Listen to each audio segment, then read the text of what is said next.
Assalamualaikum warahmatullahi wabarakatuh. Alhamdulillah wassalatu wassalamu ala Rasulillah wa ala alihi washabihi wa mawalah wa ba'd. Kembali kita bersama-sama dihimpun oleh Allah Subhanahu wa taala di Majelis Inspirasi Quran yang menjadi azkar, zikir-zikir kita di setiap pagi, terutama dengan susunan dan rumusan al-ma'thurat al-kubra yang diwariskan dan menjadi jejak langkah Rasulullah SAW, yang insya Allah dengan membaca azkar ini kita sedang berusaha menapaki jejak beliau tercinta, tentu saja jejak success story, cerita kesuksesan beliau. Di antara surah yang senantiasa kita baca di dalam Al-Ma'thurat adalah surat Al-Baqarah, dan kita juga sudah mengupas sedikit atau sejenak tentang beberapa ayat, terutama ayat pertama sampai ayat 5, kemudian juga surah atau ayat Al-Kursi yang kita sedikit kupas dalam 2 episode atau 2 kali pembahasan. Tentu saja saudara-saudara sekalian, setelah ayat ini kemudian Allah Subhanahu wa taala berfirman, a'udzubillahi minasyaitonirrajim, bismillahirrahmanirrahim, la ikraha fid din qad tabayyana ar-rusydu minal ghayy faman yakfur bit-taghuti wa yu'min billahi faqad istamsaka bil 'urwatil wuthqa la infisama laha wallahu samii'un 'alim. Allahu waliyyul ladzina amanu yukhrijuhum minadh dhulumati ilan nur wal ladzina kafaru awliya'uhumut taghutu yukhrijunahum minan nuri ilal dhulumat ulaika ashabun nari hum fiha khalidun. Shadaqallahul azim. Ayat yang sekali lagi cukup luar biasa, karena di sini setelah kita membahas dan bicara tentang bagaimana kita memproteksi diri kita dari syaitan yang merupakan aduwwum mubin, musuh nyata buat kamu sekalian. Kenyataan itu sangat dirasakan dalam konteks kehidupan kita, bahwa saat kita keluar dari Allah Azza wa Jal, jauh darinya, kemudian kita lalai dari Allah Azza wa Jal, saat itu pula kita ada dalam kendali syaitan. Semoga Allah melindungi.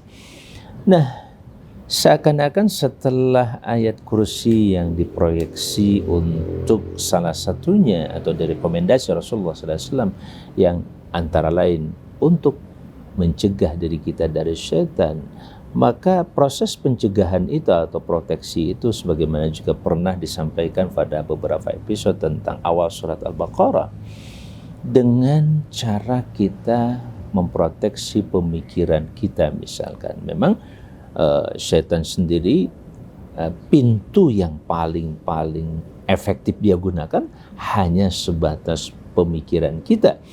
Ya, kita dijebak dengan fenomena kehidupan yang seakan-akan itulah yang paling hebat, paling besar pengaruhnya, paling luar biasa dalam hidup kita. Dan oleh karena itu, koreksi pertama atau proteksi pertama harus kita lakukan adalah cognitive protection, dalam istilah bahasa orang barangkali seperti itu. Proteksi secara kognitif yang tadi setan pun hanya mampu melakukan yang disebut dengan waswasa, menciptakan kewaswasan dan keraguan dalam hati kita melalui apa? Sekali lagi, pintunya melalui otak dan pemikiran kita yang selalu bertarung dengan berbagai persoalan kehidupan, terutama yang bersifat empirik, yang indrawi sifatnya, itulah seakan-akan yang paling nyata. Nah, oleh karena itu selanjutnya Allah menyatakan la ikraha fiddin. Dalam konteks memproteksi diri, Allah memberikan satu pedoman yang sangat-sangat komplit, yang sangat sempurna, itu adalah ad-din, agama. Agama yang diturunkan oleh Allah Subhanahu wa taala tentu saja adalah agama yang paling diridainya dan dijamin kepastian hukum dan aturannya, karena itu bersumber dari Allah yang Maha Menciptakan. Lagi-lagi saya mengingatkan bahwa logika penciptaan adalah bukan logika sederhana, tapi itu paling fundamental, sangat argumentatif, paling mendasar, kokoh, kuat. Itu adalah logika penciptaan. Siapa yang menciptakan, dialah yang paling tahu hasil ciptaannya. Oleh karena itu, informasi yang disampaikan, bahkan pengetahuan yang diberikan, petunjuk yang diberikan oleh Sang Pencipta adalah petunjuk yang tidak layak diragukan. Dengan kata lain, itu merupakan sebuah aksioma, sulit diperdebatkan oleh kita, bahkan tidak mungkin diperdebatkan. Nah, saudara sekalian, ketika Allah menurunkan ad-din, al-Islam ini kepada umat manusia, manusia diberi kebebasan oleh Allah Subhanahu wa taala, dan disitulah bagaimana prestasi manusia akan dinilai oleh Allah Azza wa Jalla, dimulai dengan cara dia memilih dan menentukan pilihan.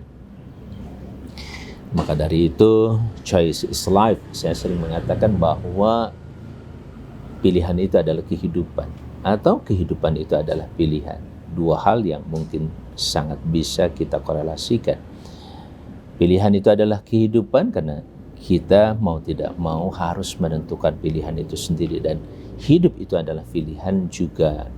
Hidup ini dalam konteks kehidupan sehari-hari, kita boleh milih pagi hari seperti ini, mau tidur silakan, mau bangun silakan, dan seterusnya.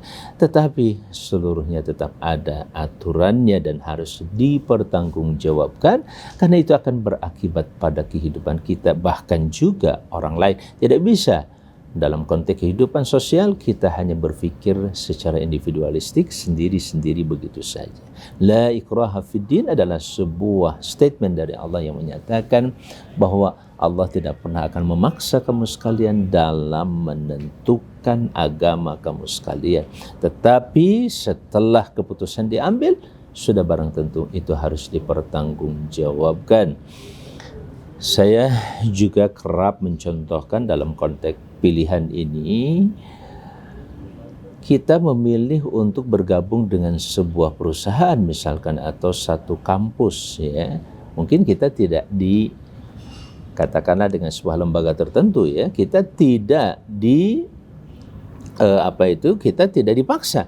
Saya masuk UI tidak dipaksa, saya masuk LIPIA misalkan tidak dipaksa, Lembaga Ilmu Pengetahuan Islam dan Bahasa Arab Jakarta nggak dipaksa. Tetapi satu konsekuensi logis pada saat kita sudah menentukan pilihan, kita jadi seorang mahasiswa di sebuah perguruan tinggi dan tercatat, terdaftar, maka konsekuensi logis ya kita harus mengikuti. Maka ada dua istilah yang sering oleh guru-guru saya disampaikan. Dalam konteks hidup ini ada keterikatan dan keterlibatan. Pada saat kita menentukan keterikatan kita, disitulah kita diberi kebebasan. Mau terikat dengan ini atau tidak. Mau terikat dengan transaksi-transaksi yang sudah terjadi dalam dagang misalkan, atau kita bekerja di perusahaan tadi, atau tidak. Itu adalah sebuah pilihan. Tetapi pada saat kita sudah terikat, maka saat itu pula kita harus terlibat. Bagaimana mungkin kita tercatat seorang mahasiswa di ITB misalkan, tapi tidak pernah masuk kelas, tidak pernah belajar, tidak pernah mengerjakan tugas, dan tidak pernah kita mengikuti kegiatan-kegiatan yang sudah ditetapkan oleh ITB. Suka atau tidak suka, disitulah adanya paksaan. Jadi saya memahami, mohon maaf hadirin sekalian, pengertian la ikraha fid din itu seperti halnya kita memasuki sebuah lembaga. Kita dipaksa, tidak dipaksa. Masuk Islam misalkan, dipaksa pokoknya, apalagi dengan pedang dan lain sebagainya, tidak. Terus kenapa terjadi perang? Perang adalah untuk membuka tirani kekuasaan tertentu, baik individu maupun sebuah kelompok, bahkan sebuah negara yang menghalangi informasi, pengetahuan, dan sebuah pilihan yang harus ditawarkan kepada rakyat dan masyarakatnya. Ketika itu dijaga, dipelihara, atau bahkan ditutup rapat oleh sebuah tirani untuk kepentingan sekelompok tertentu, di mana rakyat yang harus tunduk kepada keputusan seorang penguasa di negeri itu, perang harus dilakukan untuk membuka tirani itu. Sampai mereka, artinya gini, perang itu untuk membuka tirani atau belenggu kebebasan mereka. Kecuali pilihan-pilihan yang sudah barang tentu merusak, kerusakan yang sangat fatal terhadap dirinya atau terhadap orang lain, maka tentu kewajiban sebuah negara untuk melindungi orang lain dari kejahatan, kerusakan yang ditimbulkan oleh pilihan individu atau kelompok terhadap sesuatu yang bisa menciptakan kerusakan. Saya boleh dong menebang hutan seenaknya saja, itu kan pilihan saya. Ya boleh, tapi ingat, ketika itu merusak negara, merusak kondisi ekologi lingkungan kita, misalkan oksigen menjadi berkurang dan seterusnya, apakah mau dibiarkan? Itu namanya ifsad, pengrusakan. Pilihan untuk melakukan kerusakan tentu harus dipertanggungjawabkan, apalagi itu masuk pada sebuah aturan yang ada dalam tatanan kehidupan. Lihat sekali lagi. Nah, demikian halnya pada saat orang misalkan, saya Muslim, itu kan pilihan saya. Allah saja sudah mengatakan tidak ada pilihan dalam beragama. Maksudnya dalam memeluk Islam. Tetapi pada saat kita sudah masuk dalam Islam, terikat, ya kita harus terlibat tadi itu. Melibatkan diri, involvement. Pelibatan diri kita, self-involvement dalam berbagai aktivitas, kegiatan, aturan, serta keinginan-keinginan yang ingin dibangun oleh agama Islam itu sendiri dengan sebaik-baiknya. Saudara-saudara sekalian, la ikraha fiddin. Kenapa? Qad tabayyana ar-rusydu minal ghayy. Telah jelas yang namanya petunjuk, kedewasaan itu untuk mengambil keputusan itu sudah jelas. Allah tidak pernah membiarkan kita mengambil keputusan dengan kondisi ghumud, ketidakjelasan, unclear, nggak clear. Semuanya sudah dijelaskan siapa itu Tuhan yang sesungguhnya dengan argumentasi yang bisa dipertanggungjawabkan. Karena dialah sang pencipta. Sang pencipta itu paling tahu tentang hasil ciptaannya, maka informasi pengetahuannya bisa dijamin. Nggak berhenti sampai di situ. Dia adalah Rabbil Alamin, pencipta sebagai penguasa, penata, pengatur seluruh alam semesta, Al-Mudabbir, yang maha mengatur alam semesta ini. Itu juga tidak bisa kemudian dipungkiri begitu saja. Kejelasan semacam itu, ar-rusyd. Kemudian kalau memang dia yang maha benar, terus apa dong hidup itu? Untuk apa dong hidup itu? Dia jelaskan juga, wa ma khalaqtul jinna wal insa illa liya'budun. Tidaklah aku ciptakan jin dan manusia kecuali untuk beribadah kepadaku, dan seterusnya dan seterusnya. Sampai akhirnya karena untuk beribadah maka Allah perintahkan kita, ubudu rabbakum, sembah Tuhan kamu sekalian saja yang telah menciptakan kalian dan juga orang-orang sebelum kamu sekalian. Saudara-saudara sekalian, luar biasa. Argumen-argumen seperti ini sulit dipatahkan. Nah, oleh karena itu hadirin yang berbahagia, hamba-hamba Allah yang berbahagia, mari kita kuatkan komitmen kita kepada din ini. Setelah kita mengambil keputusan yang tepat. Kenapa tepat? Karena sudah jelas ar-rusydu minal ghayy. Yang namanya petunjuk dengan kesesatan itu, dengan penyimpangan itu, dengan sikap berlebihan dan tidak proporsional itu juga bisa dikatakan al-ghayy, penyimpangan demi penyimpangan. Ar-rusyd adalah petunjuk yang sangat jelas, kesesatan juga jelas. Qad tabayyana ar-rusydu minal ghayy. Sampai dikemukakan faman yakfur bit-taghut wa yu'min billahi faqad istamsaka bil urwatil wuthqa. Siapa saja yang kufur terhadap taghut, di sini yang sering diperdebatkan juga dalam makna taghut. Taghut asal kata dari tagha, yaitu melampaui batas. Batas apa? Batas manusia itu tetap adalah manusia dengan keterbatasannya yang luar biasa. Terbatas akalnya, terbatas hatinya, pikirannya, apalagi fisiknya. Kita nggak bisa misalkan melompati satu lompatan sampai 5 meter langsung, nggak bisa. Kita terbatas, kita hanya bisa melangkah paling panjang misalkan 2 meter. Kalau terlatih bisa 3 meter barangkali. Tapi kalau menggunakan alat bisa 5 meter. Atau mungkin juga bisa 10 meter, wallahu alam. Apalagi dengan terbang, ya misalkan. Nah, saudara-saudara sekalian, bicara tentang keterbatasan ini, jelas manusia adalah dibatasi dengan kemanusiaan.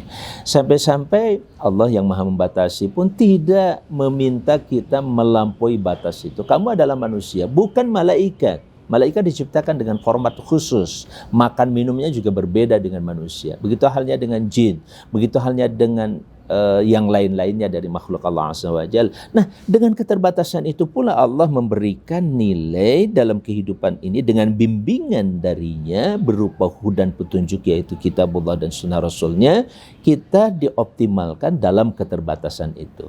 Optimalisasi keterbatasan dengan Quran itu sudah membawa kedahsyatan yang luar biasa sampai kita boleh menyatakan beyond the boundaries itu sendiri. Kita bisa melampaui batas-batas kehidupan manusia. Dengan apa? dengan akal itu sendiri, yang akal kemudian didasarkan pada apa yang disebut dengan iman, hati nurani, itu yang bisa menembus batas-batas indrawi kita. Dan itu kita jalankan dalam kehidupan sehari-hari. Kita meyakini adanya harga pada uang, itu adalah bagian dari hal yang transendental, gaib, nggak bisa kita lihat. Harga itu apa sih? Di angka 100, terus di tulisan dolar, rupiah. Adanya di hati nurani kita. Kekuatan hati untuk mempercayai sesuatu yang bersifat abstrak, itu adalah anugerah lain dari yang Maha Menciptakan, agar kita bisa melampaui batas yang sudah ditetapkan. Tetapi sekali lagi, sikap melampaui batas yang di luar ditetapkan oleh Allah Azza wa Jalla, seperti menjadikan manusia sebagai Tuhan. Jangankan Tuhan, malaikat saja susah. Itu adalah sebuah sikap yang melampaui batas. Menjadikan selain Allah sebagai Tuhan juga merupakan sikap melampaui batas.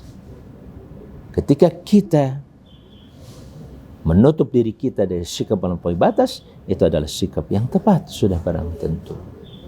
Jangan paksa kita manusia untuk jadi malaikat, sehingga kita harus melakukan ini, melakukan itu, amal biar jadi malaikat.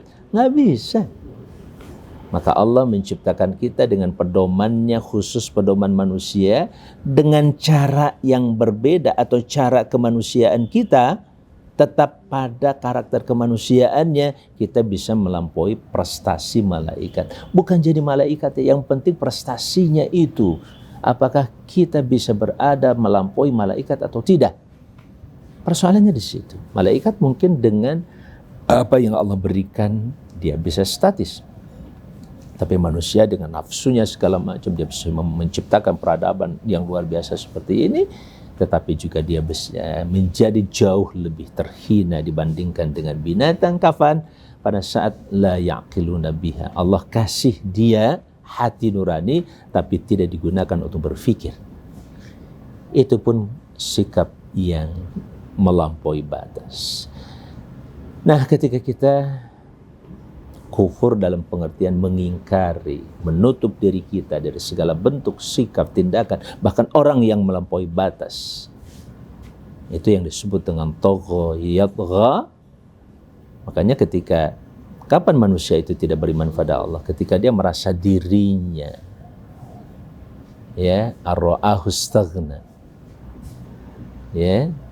ketika dia merasa dirinya serba cukup, padahal dia sangat membutuhkan yang lain. Saudara-saudara sekalian, faman yakfur bil-taghut. Terus tentu di situ ada kompensasinya, ada penyalurannya. Karena manusia itu, hati manusia berada pada dua kondisi, mengingkari atau meyakini. Saat kita mengingkari, maka pada saat itu juga kita pasti meyakini. Kalau mengingkari sesuatu yang sifatnya tadi melampaui batas, maka kita akan meyakini dengan proporsi yang sangat-sangat bisa dipertanggungjawabkan, yang justru yang maha tidak terbatas. Sesuatu yang wajar kemudian kita imani, dan itu hanya ada pada Sang Pencipta, dialah Allah Subhanahu wa taala. Wa yu'min billah, dan beriman kepada Allah Subhanahu wa taala. Faqad istamsaka bir'ulwatil wuthqa, maka dia telah berpegang teguh dengan tali yang sangat kokoh, tali kehidupan yang paling kokoh, tali keimanan, tali pemikiran yang sangat kokoh, argumentatif, tali hati nurani, keimanan dan perasaan yang sangat-sangat bisa dipertanggungjawabkan. Kemudian tali kehidupan yang lainnya saat badai goncangan kehidupan, ketika kita terseret oleh ombak keduniawian yang terus diciptakan ide gagasannya oleh setan, misalkan baik dari kalangan jin maupun dari kalangan manusia, kita terikat dengan tali itu. Walaupun kita sedang berada di tengah badai, saat kita berpegang tali kokoh, walaupun terombang-ambing tubuh ini, tapi insya Allah kita tetap akan selamat. Allahu Akbar.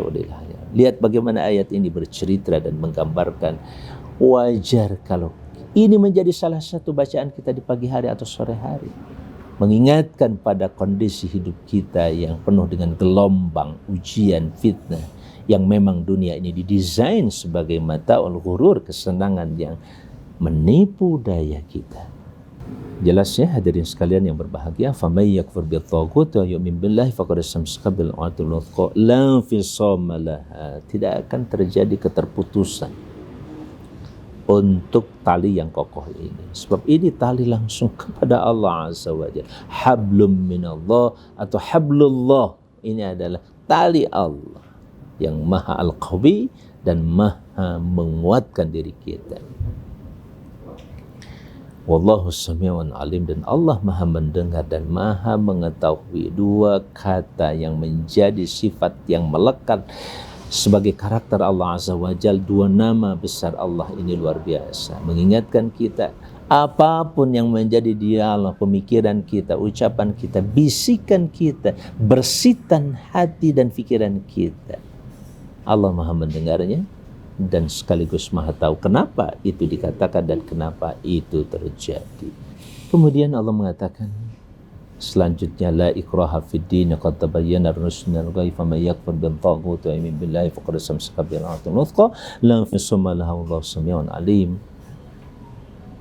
Allahu waliyul ladzina amanu. Kalau sudah keputusan diambil berpihak kepada Allah, beriman dan meyakininya, maka Allah menyatakan dialah yang menjadi wali. Wali adalah pemimpin di mana kita memberikan wilayah, di mana kita memberikan wala, kesetiaan kita kepada Allah Subhanahu wa taala, dan Allah pun pada akhirnya sangat setia dengan hambanya yang mukmin, tidak pernah sedikit pun melanggar janjinya. Di tengah sang mukmin tersendiri kerap melakukan kesalahan, tapi tetap Allah adalah wali. Sampai dalam doa perjalanan pun disebutkan anta sahibu fis safar, engkau adalah sahabat dalam perjalanan ini ya Allah. Allah memposisikan yang subhanallah, Allah yang maha agung, maha besar, maha luar biasa ini seringkali memposisikan untuk hambanya yang beriman kepadanya, aku adalah sahabat kamu, aku ada di sekitar kamu, kata Allah Azza wa Jalla. Allahu Akbar, hamba-hamba Allah. Sesuatu yang sangat indah sekali kita menjadi hamba Allah, dibersamai olehnya. Oleh siapa? Oleh yang maha segala sesuatunya. Wajar kalau di situ kita akan menemukan sebuah ketenangan. Rasa takut pun akan mampu kita atasi, termasuk rasa sedih, sehingga Allah menjamin la khaufun alaihim wa lahum yahzanun. Orang beriman itu tidak lagi memiliki rasa takut yang tidak pada tempatnya, wala yahzanun, dan tidak pula mereka bersedih hati. Hamba-hamba Allah. Allah waliyul ladzina amanu yukhrijuhum minadh-dhulumati ilan nur. Salah satu yang sangat dibutuhkan oleh manusia adalah mampunya keluar kita dari berbagai jenis kegelapan. Kezaliman itu kegelapan, kebodohan itu adalah kegelapan yang seringkali membuat kita gelap, tidak bisa menentukan pilihan dan tindakan yang tepat. Maka Allah berikan cahaya. Yukhrijuhum minadh-dhulumati ilan nur. Dia keluarkan mereka yang beriman itu dari kegelapan kepada cahaya. Dhulumatil jahli, dhulumatil zulmi. Ya, kezaliman yang membuat kegelapan, dan kegelapan yang mengakibatkan berbagai macam penyimpangan dalam hidup ini, ke cahaya Islam, ila nuril Islam, nuril adl, cahaya keadilan. Walladzina kafaru awliya'uhumut taghut. Sementara mereka yang tidak beriman kepada Allah, pilihannya tidak meyakini Allah Subhanahu wa taala, maka Allah lepaskan mereka pun bersama dengan yang diyakininya. Awliya'uhumut taghut sebagai teman, sahabat, pemimpinnya adalah juga at-taghut, mereka yang telah melampaui batas kebenaran, batas faktual tentang siapa itu manusia. Yukhrijuhum minan nuri ila dhulumat, sebaliknya, yang mengeluarkan manusia dari cahaya yang telah diciptakan oleh Allah sejak manusia itu lahir ke muka bumi sudah mendapatkan cahaya dari Allah, fitrah, cahaya. Cahaya pilihan seorang anak yang merindukan seorang bunda, menyusui dari ibundanya. Itu adalah cahaya kehidupan pertama yang didapatkan oleh seorang manusia. Terus perlahan dia tumbuh besar, tapi dia tidak pernah dikenalkan pada Allah, jauh dari Allah. Maka dia mulai keluar dari cahaya itu menuju kehidupan ini. Terjadilah pemutarbalikan fakta, pemutarbalikan kebenaran. Siapa yang sebenarnya layak menjadi Tuhan dan tidak menjadi Tuhan. Siapa yang sebenarnya layak dipertuhankan dan tidak layak dipertuhankan. Siapa yang sebenarnya layak mendapatkan penghargaan dan tidak mendapatkan penghargaan. Terjadi pemutarbalikan kapan? Ketika kegelapan itu kita masuki akibat kita menolak An-Nur yang maha bercahaya. Dialah Allah Subhanahu wa ta'ala. Walladzina kafaru awliya'uhum at-taghut yukhrijuhum minan nuri ila dhulumat. Ulaika ashabun nar hum fiha khalidun. Mereka adalah sahabat-sahabat penderitaan, terutama kelak di hari kiamat neraka, dan mereka di dalamnya abadi. Subhanallah walhamdulillah wa la ilaha illallah wallahu akbar. Itulah renungan kita dan inspirasi pagi ini. Begitu hebat, kuat ayat ini, singkat tapi begitu memberikan proteksi diri kita sehingga kita bisa menentukan pilihan yang tepat. Karena hidup adalah pilihan, maka Allah telah jelaskan pada kita mana saja dan alat untuk menetapkan pilihan itu sendiri. Assalamualaikum warahmatullahi wabarakatuh. Jangan lupa like, share, subscribe channel inspirasi dari Kang Haji Amang Safruddin ya. Jangan lupa subscribe ini.